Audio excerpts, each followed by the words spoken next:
Thank you very much for introduction.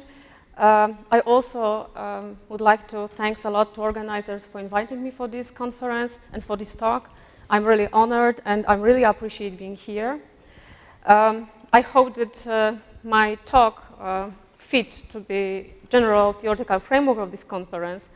You are not the usual audience I'm talked to. It will be about more social than cognitive psychology. I would like to start from 2 quotes and 1 observation, which makes a kind of assumption for my talk. The first one is that ideology is as halitosis. It's something that other person has. That's important because in general we think that our behavior, our judgment, our opinions about different social issues are not politically biased, are not politically motivated. However, when we thought about the others people's behavior or judgments, we usually very easily develop such explanation that it is for sure ideologically biased and ideologically motivated. Thus, first assumption is that ideology is very common, and all of us, doesn't matter whether we'd like to admit or not, are involved in ideological thinking very frequently. The other assumption is that comes from this quote, that any reflection that is of possible significance is ideological in terms policies, institutions, men of power are criticized or approved. It means that, again, every important social issues we decide approved or disapproved in somehow could be defined as political or involving political thinking. That's important assumption because in the area of political psychology, ideology is defined very loosely. So whether we have any opinion on important social issues, in fact, we are somehow in political position on that. Next, there is an observation showing that ideologies are really very potent motivational power. That's quite obvious that human beings are capable of committing atrocities and sacrificing even their own lives for the sake of abstract belief systems. If we agree with that, there are several questions arise. For example, what is it about ideologies that motivate people? Why are people prone to their far-reaching effects? And where does people's uncanny enthusiasm for abstract belief system come from? During this talk, I will refer to these issues. Firstly, I would like to define the concept of ideology as usually used in the area of political psychology. Mainly because I don't want to go to the whole huge discussion developed in the history, in philosophy, in political science. For psychological point of view, that's important to know that ideology is a set of beliefs about the proper order of society and how it can be achieved. Also useful is another definition, that it is shared framework of mental models that groups of individuals possess that provide both interpretation of the environment and prescription as to how that environment should be structured. My favorite is the next one, that it is specific ideologies that crystallize and communicate the widely shared beliefs, opinions, and values of an identified group, class, or society. Those very broad definitions are important because pay our attention to psychological mechanisms or roots of ideology. Ideology could be thought as a discursive or socially constructed superstructure of attitudes, values, and beliefs. It is mainly what we call content of ideology, usually described along the dimension from left to right or liberalism to conservatism. Sometimes it's described in a more complex way. I'm not very interested in this part. Motivation could be also thought as a functional or motivational substructure, as an ensemble of social and psychological needs, goals, and motives that not only drive people's interest, political interest, but also understanding the social world and also drive people's behavior in this world. Of course, its functional substructure is served by this content of ideology, and in this sense, I will refer to the content. That's, of course, thinking about the ideology as psychologically rooted is not a new idea. There are a whole philosophical tradition thinking that way, but also quite not very old psychological studies by Erich Fromm or Theodor Adorno or Milton Rockich. They work on authoritarianism, dogmatism, or intolerance of ambiguity, gave a lot of important basis for modern thinking about psychological underpinnings of ideology. I would argue during this talk that people adopt certain ideologies in an effort to satisfy various social cognitive motives, and content serves these various social cognitive motives.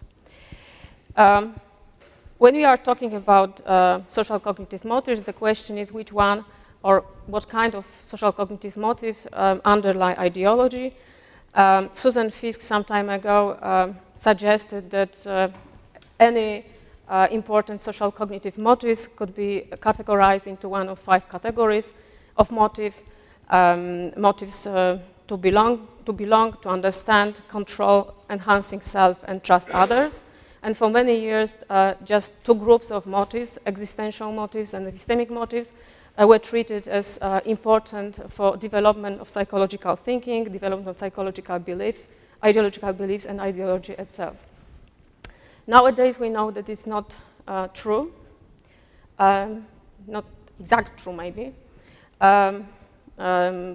Maybe that's a kind of proposition. That's not the model which is completely tested and closed, but that's probably that all of important motives in belonging to each of these categories were threaten induce uncertainty, and this uncertainty needs to be reduced, and one way of reduction of uncertainty is to adherence to certain ideologies, development of certain ideological beliefs, and commitment in some ideological thoughts. Basically, the whole story I would like to tell during this talk. Turned out that suddenly, that was not clear for many years in motivated social cognition area, but now we are pretty sure that uncertainty is quite basic and the most important motive which could be taken into account in order to understand different social behaviors, not only these ideologically motivated. From evolutionary point of view, that's quite clear that resolving uncertainty means surviving. Nowadays, we know that all kinds of uncertainty, it could be motivational, but it could be also epistemic, or it could be also perceptional, involve the experience of discrepancy between the expectation or desired or the current circumstances, and this discrepancy elevated anxiety, elevated negative affect, and different negative affective states, and this discrepancy need to be reduced. Therefore, people adhere or involve in many different activities to do that. Ideology is one of the ways to reduce uncertainty. For many years, that was around 30 years, whether researchers collected data showing that indeed different motives as need for certainty, need for personal control, need for meaning, need for affiliation, death anxiety, or faith in the social system, and probably many others, whether threatened or whether high or induced, leads to commitment in well-established belief system and identities. The problem is that these well-established belief system or identities were usually more conservative than any others. So we have a lot of data collected also from on Polish samples and on East European countries, then whether important motives or individually differences in these motives, whether high, leads to this conservative rather than any other outcomes. We also observe a kind of conservative shift, whether these different motives is induced situationally, and it also is analyzed on the individual level as in a group level. On the individual level, we have a lot of data showing that whether people are confronted with subjectively difficult situation, as cognitive load, time pressure, difficulties of the task, or social exposure, in this situation, uncertainty increased, different kind of uncertainty increased, and this uncertainty increased motivation to reduce it, and this happened very frequently via ideological commitment. There are results from many different experiments when those need for certainty was involved, and turned out also this data was collected in many different political contexts. After such manipulation, turned out that there was a significant increase in religiosity, traditionality, self-assessed conservatism, derogation others, and many others outcomes which we could define as more conservative than any others. Those written in red, it's outcomes obtained in Polish samples. This uncertainty could be also increased and experienced in the group level. Thus, many different situations as economic crisis, political crisis, terrorist attacks, or even natural catastrophes increase uncertainty experience on the group level, and resulting in a kind of conservative shift in public opinion as a way to reduce this uncertainty. There are some examples. In this study, researchers analyzed data from General Social Survey in US, and they were interested how people change their support for spending money for social security. They analyzed the period of time between 2000 and 2010. It is a period of great depression, or economic crisis in US. They found that looking at different social groups, those change, those shift more conservative in a more conservative direction was significant. That was different in different groups, but in generally, those shift was observed. When we look in our European data, we can observe that between 2009 and 2012, there is increased, decreasing support for trust in government, satisfaction with democracy, tolerance or positive attitudes toward immigrants, and many different opinions, let's say democratic or more leftist or liberal. However, that was observed mainly in South European countries like Greece, like Spain, Portugal, or Italy, which were confronted with serious political and economic crisis at that time. There are also many analyses showing that after terrorist attacks, also this kind of shift is observed. There is data from the analysis from survey done comparing the results from comparing support for different institution and political scene in US after, before and after the attack on World Trade Center, and that was observed a significant increase in different in support for different, let's say, conservative institutions like Bush policy, Congress, military, and also trust in government, according to international and domestic issues. We have also some data showing that the same group of people testing just before and just after the terrorist attack on Atocha railway station in Madrid in 2004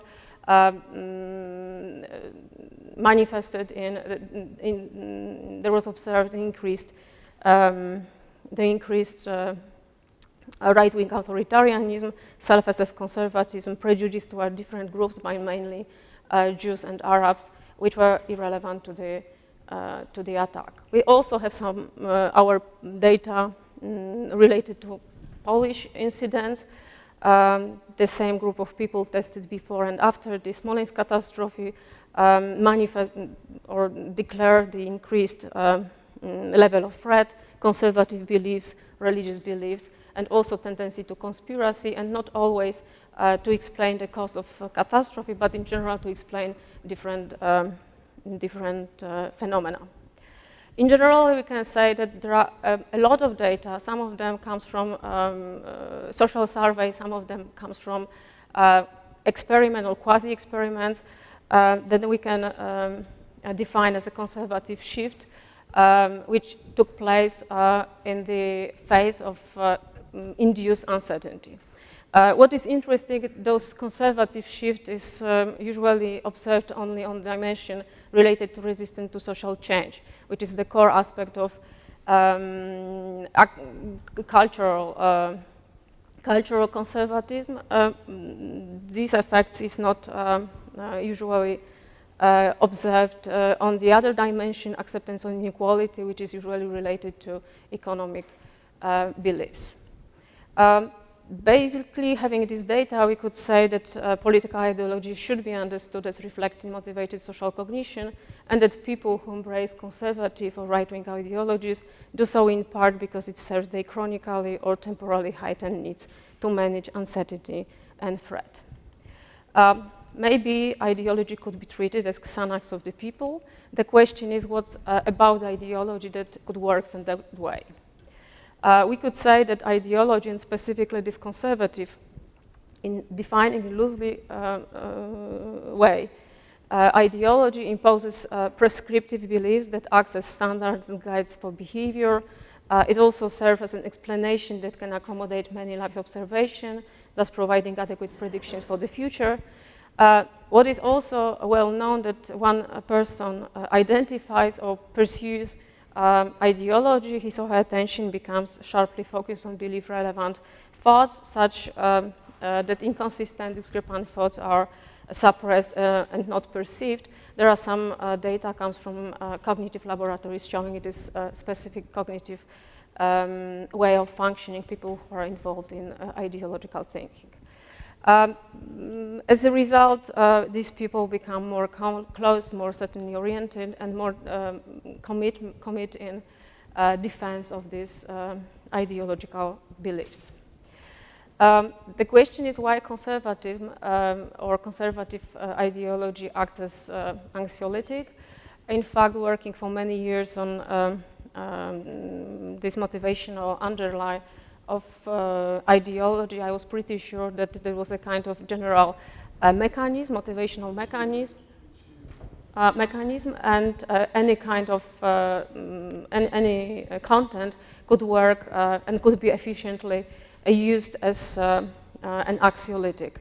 I'm failed, and many people did. In fact, there is no single data or results published showing that any other than conservative ideology works that way.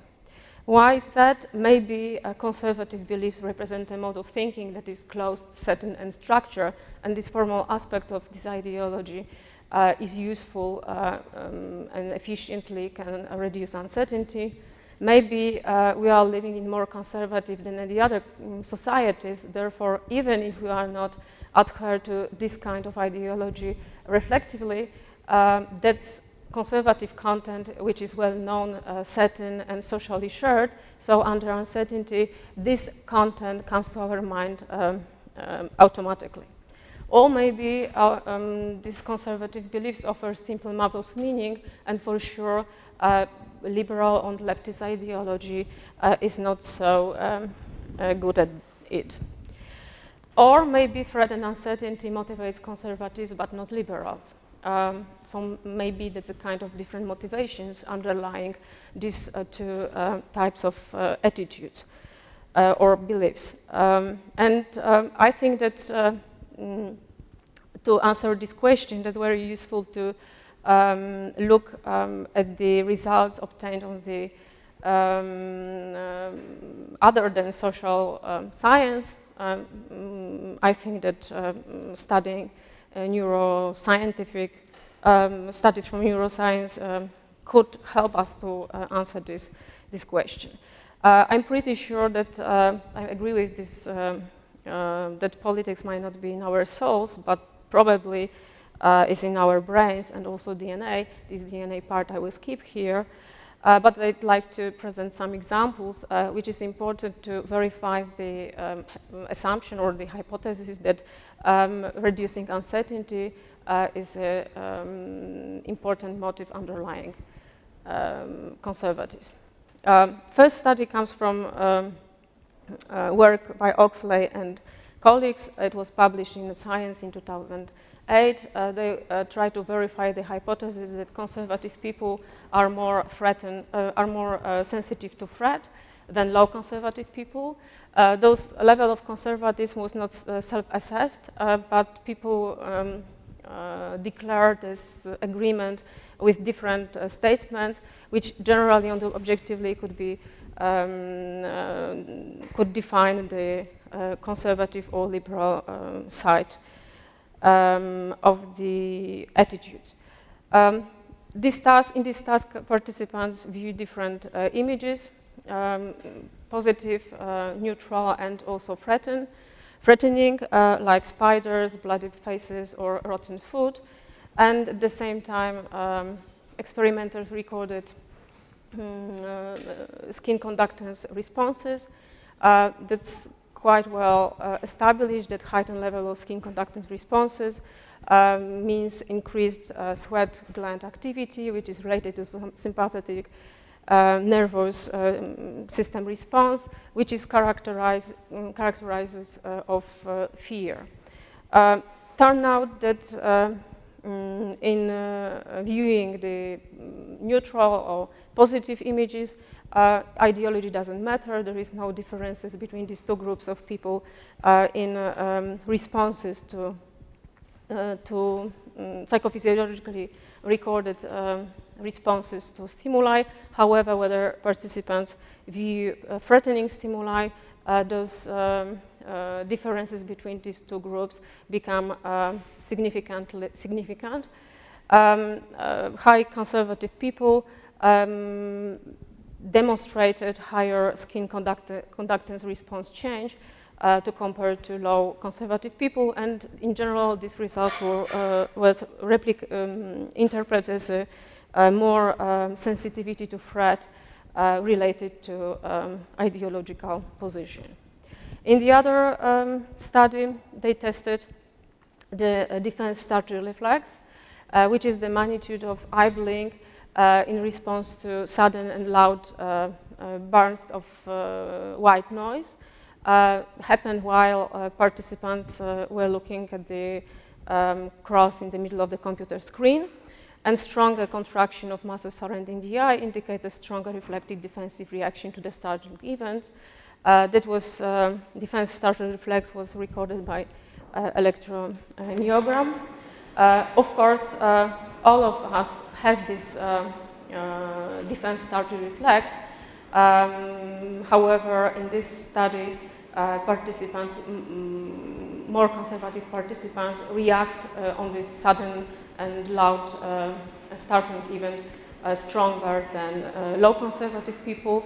Moreover, the habituation of these reactions took longer for these high conservative people. In general, those results were interpreted as showing that conservative people who agree with different conservative statements, are more sensitive to threat. The reaction recorded psychophysiologically are showing more sensitive to threat. Following this path in our own study, we'd like to test whether individual differences in such such sensitivity to threat is related to religiosity and conservative beliefs. We use a behavioral inhibition system to study these individual differences in sensitivity to threat. It is generally defined as a neuropsychological system which determines the level of anxiety experienced in situation of conflict and novelty. And what we found this relationship between individual differences in behavioral inhibition system and religiosity and conservative beliefs, but not direct. This relation was not direct, but there was indirect effect through increased motivation to reduce uncertainty via formulation of clear and subjectively certain opinions and judgments. So this pattern of the results fits perfectly to the theory. Behavioral inhibition system has its cortical extension, which is thought activity of anterior cingulate cortex. This is the green area picture there. And this ACC activity is thought as to regulate and modify behavior by signaling when control is needed, and is a result of some anxiety-producing events such as commission of an error, the detection of conflict, or experience of uncertainty. There are just few data published, and all of the study has the same procedure. Participants basically were asked to, complete one of the well-known cognitive tasks, a Stroop task, go, no go task, flanker task, or social categorization task. What is common in this task, they are basic, they not very complicated, but they they involve some conflicted trials, and they need in these trials to inhibit the provocative responses. So participants need to inhibit the response usually used in other trials. During the completion of this task, EEG was recorded, signal was recorded, and ACC activity is usually indexed by error-related negativity. There's a sharp and negative voltage deflection within 50 and 100 milliseconds after commission of an error, and two component which is enhanced only for conflicted, or mainly on conflicted trials. That's a peak around 200 and 250 milliseconds after correct response. So two group responses are usually analyzed, incorrect and correct. That's the seminal study published on this topic by Amodio and colleagues. First, he defined people on liberal and conservative based on a very complicated set of questionnaires, and analyzing the incorrect trials in this no-go, these conflicting trials, found that more liberal people have increased ear and amplitude, which is interpreted as more sensitivity to experience errors. The same results were found for right-wing authoritarianism and religiosity. I skip this part. We've got also our own results showing exactly the same pattern of the results according to right-wing authoritarianism and religiosity. From this data, we know that conservative versus liberal individuals efficiently regulate uncertainty. They probably pay less attention to detect and process threat. We know that, or we try to know that, analyzing the situation of detecting conflict and the reaction after the conflict, and they are less sensitive to punishment, so they are less experienced in committing errors. What we know analyzing these negative trials, incorrect trials, and ear and amplitude. The idea here is that ideology, especially conservative ideology, might act as a bulwark against anxiety-producing uncertainty and minimizing the experience of error, which is also inducing uncertainty. There are some data showing a kind of supportive. It could be controversial, but I think that it's worth showing it as it's supportive for the previous results.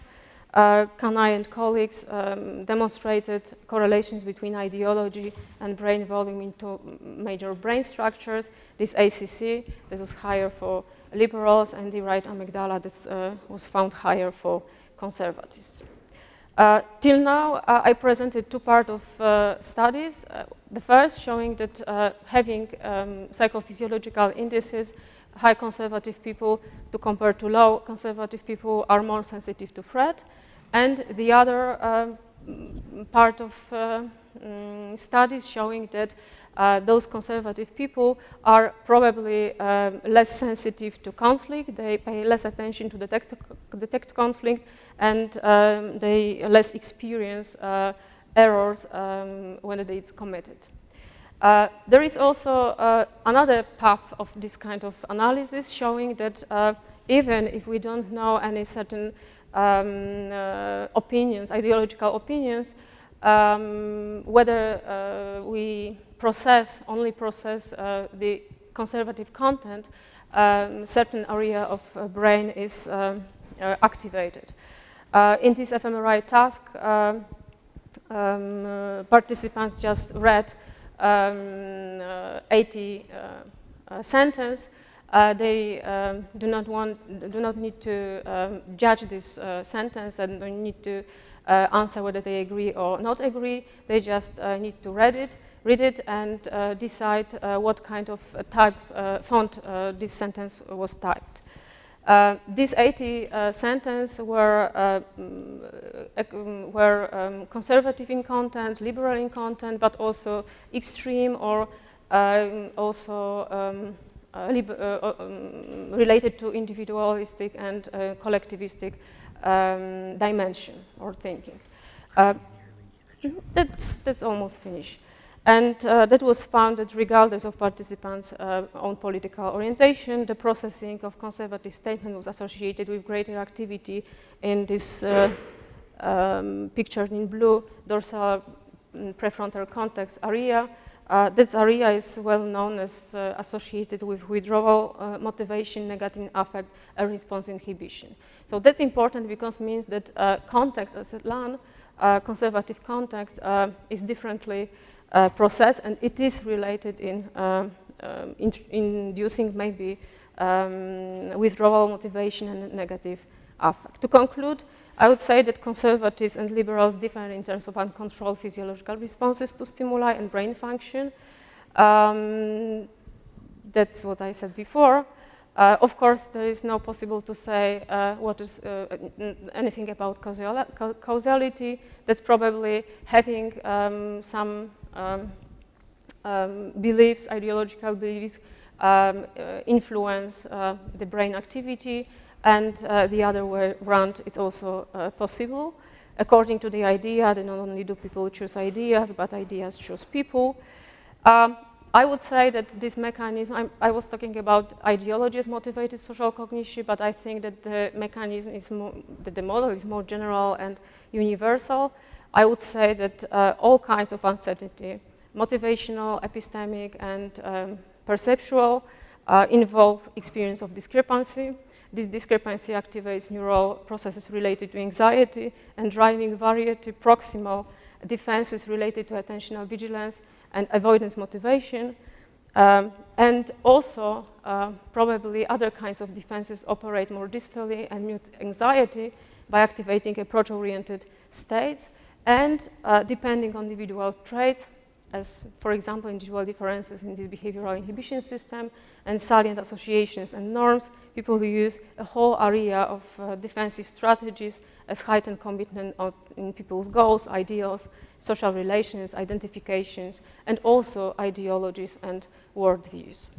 So, thank you for attention. That's the group of people working with me on this, whom I thanks.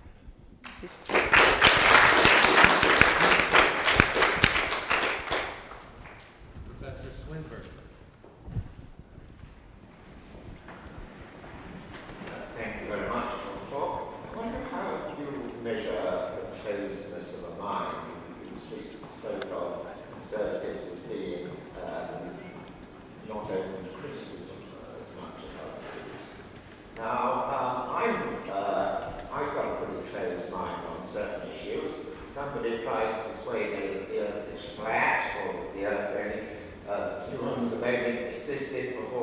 ideas, I don't pay much attention to them. And even if their arguments might seem interesting and compelling, I know they're wrong, so I don't pay any attention. Now, do I have a closed mind?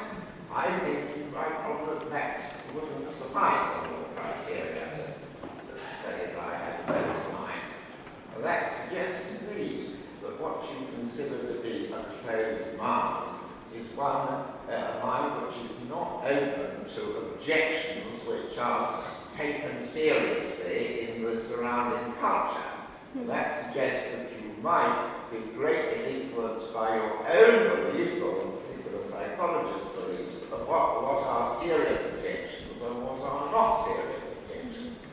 Now, I happen to defend a number of very unpopular positions in the philosophical community, for example, that people have souls, or that there is a God.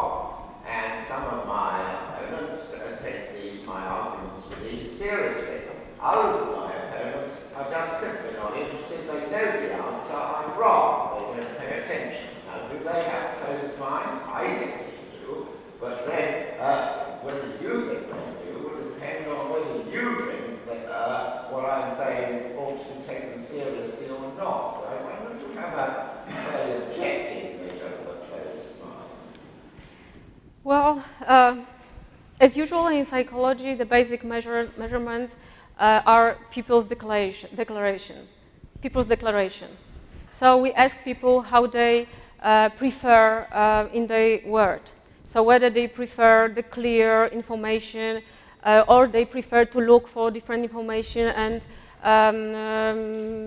think a lot about the different side of the coin. So basically, most of the research, especially those related to individual differences, are based on this kind of measurements. The other thing is there are some experimental studies which are not related to complex phenomena or complex functioning, but they are very simple. For example, we look what kind of information people prefer, whether they'd like to be sure whether they met a certain person. So those kind of preferences in not declaration, but to picking up information, to looking at this information, to process this information, let us, let's say, interpret this closed-mindedness. I think that there are at least, as usually, the functioning in social world is very complex. So what we try to uncover is a very basic level of functioning. So it's possible only when we reduce this complexity.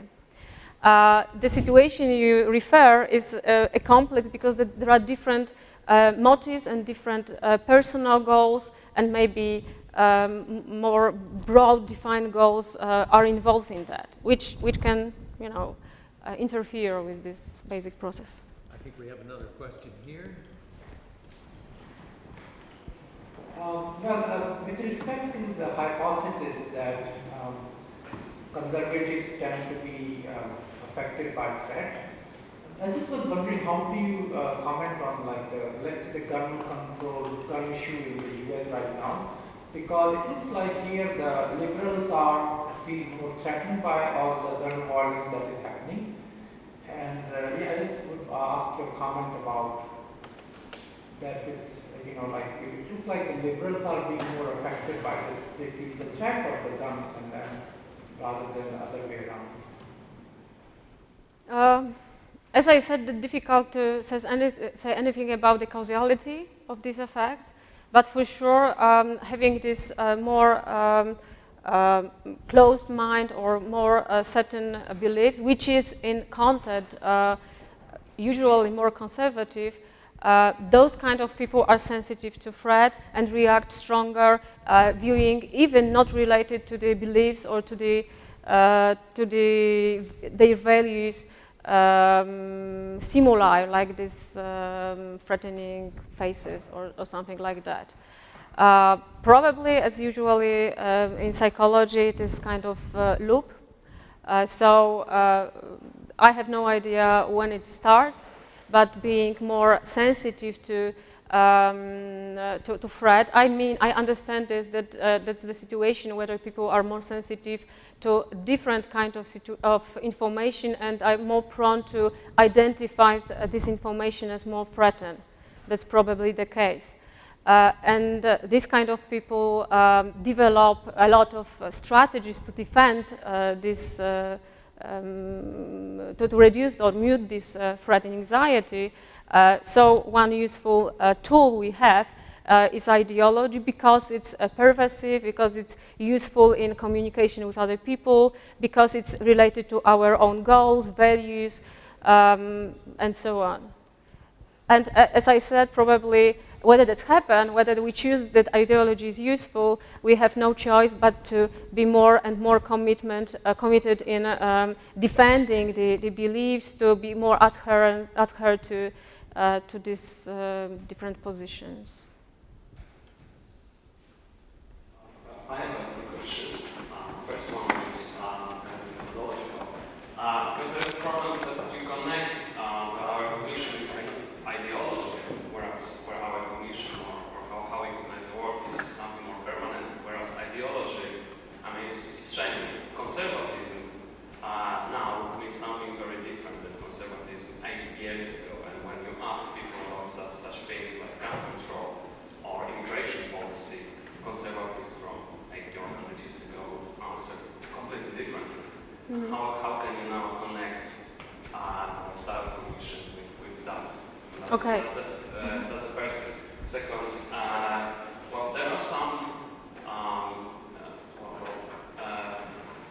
there are some data that shows that people who believe in all sorts of ideologies discount data that contradict their ideology. Yes, I'm doing what Dan Kahan, who tested how people, both liberals and conservatives, tackle data which about gun control, yes, which contradict their ideology, and it showed that all people just seem to not see that the data which says other things that they believe in.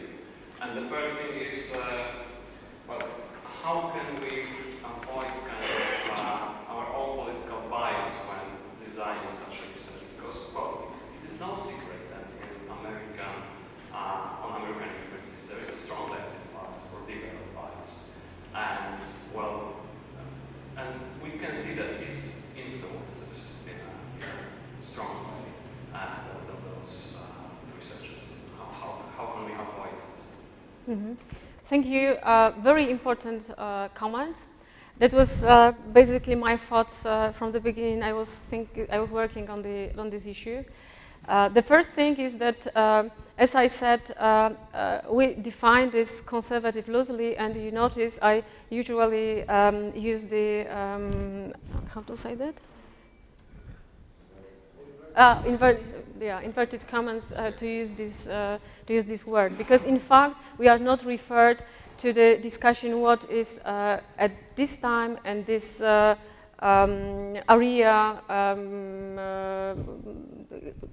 political conservatism or liberalism or leftist or rightist. There are a set of different issues which could be resolved differently, more in one direction and more in the other direction. The catalog of these issues, of course, changes with the situation.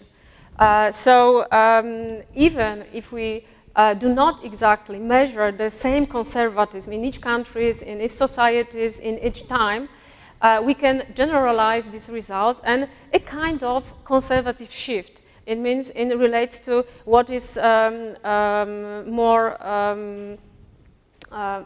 what is traditional for society, what is generally treated as a traditional way of thinking about how the society is structured, how the relation is in that.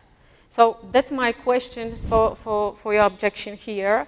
And therefore I make a kind of assumption that we treat it loosely and we do not measure what political scientists defined what is left and what is right, what is conservative or not. The other thing is that is absolutely true.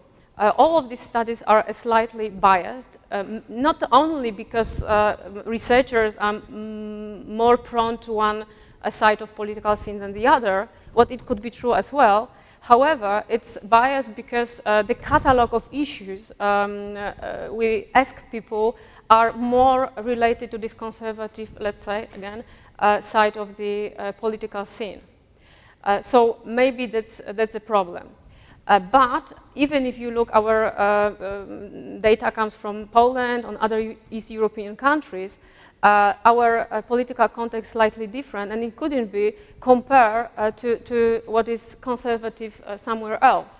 But even then, we've got similar or comparable results from this obtained on these samples.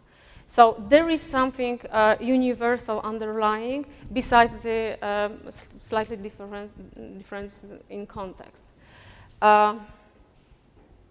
I'd like to comment one more thing, but... Well, we are getting short of time. Perhaps since we started a moment late, we can handle one more question. I see one here, but I think let's do it that way. Okay. I wanted to ask for some explanation about the wider context for the survey. For example, wouldn't you agree that who is in power, in role, is also one factor that might decide about the shift? Now, we might live in liberal societies with more left-wing thinking people in power, while, for example, in 1968 it was the other way around, and then we have left-wing thinking people rioting, or let's say, acting against the government. And just one little thing, in this presentation, when you talked about conspiracy, for example, thinking, I just thought, just a minute, what about active left people? Are they not also exhibit the same kind of mentality? Are they also not having certain qualities in their minds that you didn't take into account, and that made me think, how come? Well, I didn't take this into account because simply we do not have data showing that those leftist, even extreme leftist ideology works in the same way. That's all. It is because there is a skew distribution of ideology within societies.